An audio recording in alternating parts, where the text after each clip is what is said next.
E eu preciso falar com vocês, que eu fiquei na dúvida, inclusive referi isso no vídeo pós-jogo, da expulsão do Charles, porque ele estava pendurado. E naquela confusão ali, que depois tem uma câmera do áudio do VAR disponibilizada, que dá pra ver realmente que ele dá um tapa no rosto do John. Ah, foi sutil, não foi? Pela regra, né? Agredir ou tentar agredir o adversário é cartão vermelho. Ele foi juvenil ali naquele lance. Mas a Edna Alves Batista, ela concede um cartão amarelo para o Charles. E até falei aqui, ela não vai no VAR para aplicar o vermelho depois. Ela provavelmente foi avisada por um auxiliar, por um bandeira, né, por um quarto árbitro, sei lá.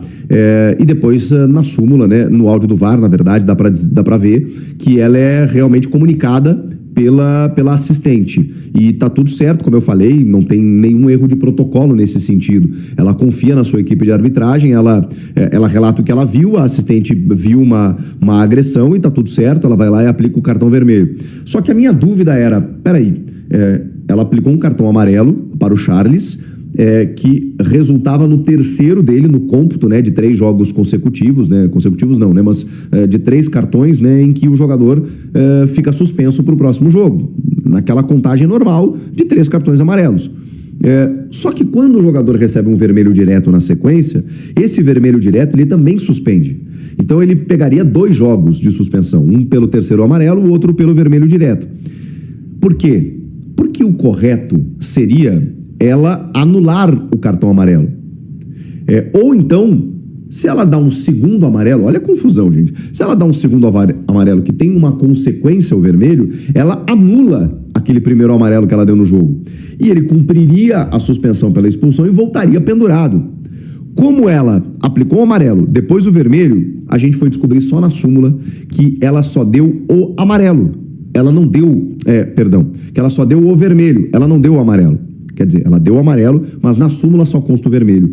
Ela teve um erro, entre tantos, no jogo, de não fazer esse gesto aqui, ó. Mostrar o amarelo, dizendo que ele estava anulado, e então aplicar o vermelho. Para a gente entender se era um vermelho apenas, ou se era um vermelho seguido de um amarelo, ou se era um segundo amarelo como consequência do vermelho. Então, nessa confusão toda, o que resultou da expulsão do Charles foi o vermelho. Ponto.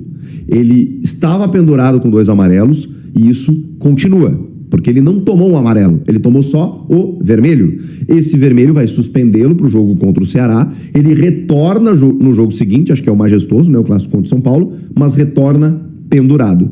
Se ele voltar contra o São Paulo e tomar um amarelo, ele está suspenso para o próximo jogo.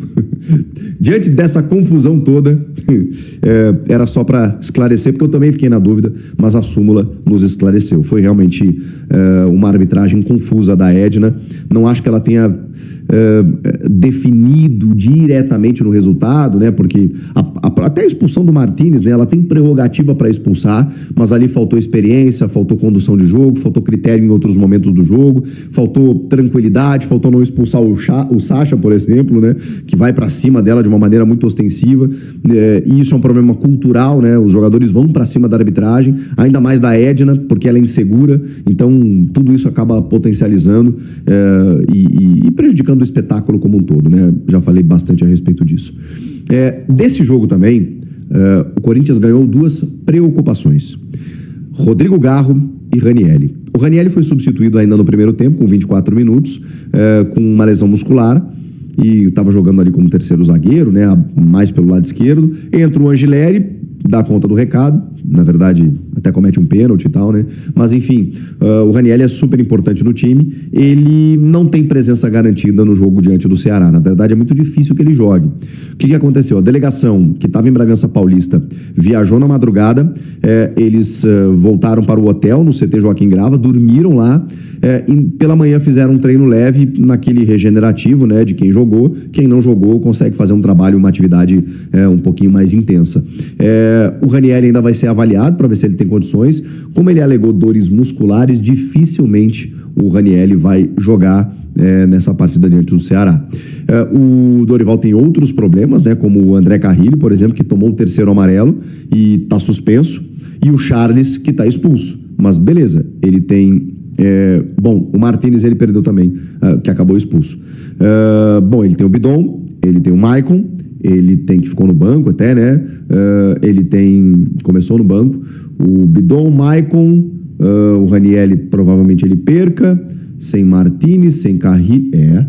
São muitos jogadores para o mesmo setor, de novo, que o Dorival perdeu. E o Rodrigo Garro, hein? O Garro, ele chamou a atenção porque ele foi substituído com 44 minutos do segundo tempo e imediatamente colocou gelo no joelho. E a gente sabe que o Garro tem uma lesão crônica no joelho, se ausentou durante muito tempo ao longo da temporada, então a preocupação ela é gritante, né, com o camisa 8. Mas o Corinthians informou que essa é uma praxe, né, é uma situação natural para os jogadores, né, que fazem alguns tratamentos com gelo quando saem dos jogos e tudo mais, e ele não preocupa, não tem uma lesão configurada, não tem nenhum problema significativo. O Garro deve jogar normalmente nessa partida diante do Ceará. O mesmo vale para os outros titulares do time, né, não tem ninguém assim, até onde a gente saiba, que tenha sofrido algum desconforto. Temos que ver a situação do Hugo Souza, né, porque o Felipe Longo jogou na medida em que o Hugo teve um probleminha aí de última hora, inclusive, né? E acabou sendo preservado desse jogo. Vamos ver se ele vai retornar ou não. E a gente vai ter noção mais nessa sexta e sábado do time que o Dorival vai levar a campo nessa partida diante do Ceará. O Ceará que, inclusive, encostou ali, né? Porque empatou com o Fortaleza no Clássico Rei. É 13º, é verdade, mas tem 39 pontos. O Corinthians tem 42, então tem uma diferença de 3 pontinhos entre os dois. O Corinthians que venceu o Ceará no primeiro turno, lá na Arena Castelão, gol de Thales Magno, completamente fora dos planos hoje, né? E é um gol que ele faz meio sem querer, lembram? O André Carrillo, acho que faz a jogada pelo lado direito, e aí ele recebe, a bola passa pelo goleiro, é só ele empurrar para a rede, ele erra em bola, meio que tropeça, pisa na bola, mas aí ele consegue ainda puxar ela e fazer o gol. O importante é que o Corinthians venceu aquela partida no primeiro turno. Então é isso, rapaziada. O Garro não preocupa, o Ranieri inspira mais cuidados, e com isso o Dorival vai ter alguns problemas para escalar esse time diante do Ceará. Ele não vê nenhum nome, né, dos políticos ali do Corinthians, dos conselheiros, né, daqueles que poderiam por direito, né, por direito estatutário, exercer o cargo de diretor de futebol. O Osmar entende que ninguém hoje é capaz de assumir essa função e por isso que eles vão ficar sem. Então o trabalho vai ser feito somente com o Fabinho Soldado e junto ali, né, com o Osmar Stabile, que visita o CT, que acompanha de perto e ajuda, né, o Fabinho aí na administração do futebol, ou o Fabinho ajuda o presidente, vice-versa, porque estamos falando do presidente e do executivo, que eu acho que são os cargos aí, junto com o técnico, né, mais importantes quando a gente se fala de futebol, tá? Então está descartado pelo Corinthians, né, o diretor de futebol estatutário. Está descartada, né, a possibilidade de ter um diretor de futebol para estar ali dividindo, né, as tarefas com o Fabinho Soldado. Então o Corinthians vai continuar, né, o Corinthians vai continuar sem um diretor de futebol, tá, estatutário, porque não tem nome para isso, não tem nome, entendeu? Não tem nome, e se não tem que inventar. Então eu fui atrás dessa informação hoje, por quê? Porque saiu no GE, né, eles tiveram acesso lá à ata, né, da reunião do CORE, e saiu por lá que o Osmar Stabile, né, o presidente do Corinthians deveria, né, colocar ali foi pressionado pelo CORE a colocar um diretor estatutário, porque, né, eles têm algumas críticas ali em relação ao trabalho do Fabinho Soldado. Então o Fabinho sofre essa pressão política hoje, né, dentro do Corinthians, e o Corinthians, né, vive sempre esse problema envolvendo aí conselheiros, dirigentes, né? Sempre dessa forma, tá? Então, o Corinthians vai continuar sem diretor de futebol e continue Fabinho Soldado. Para mim, não vejo problemas nenhum. Só acho que na próxima temporada, o Corinthians vai ter que avaliar bem o trabalho do Fabinho Soldado, não é só contratações, eu sei que tem várias coisas que ele faz, mas principalmente em relação a contratações, porque tem que partir de cima para baixo. Eu acho que o presidente Osmar Stabile tem que fazer o planejamento dele para 2026 em relação a reforços, tá? Em relação a reforços. Isso é algo que ele tem que definir. Vai cortar gastos, né? Vai tomar um remédio amargo, como tomou o Flamengo, para economizar e passar isso pro executivo de futebol.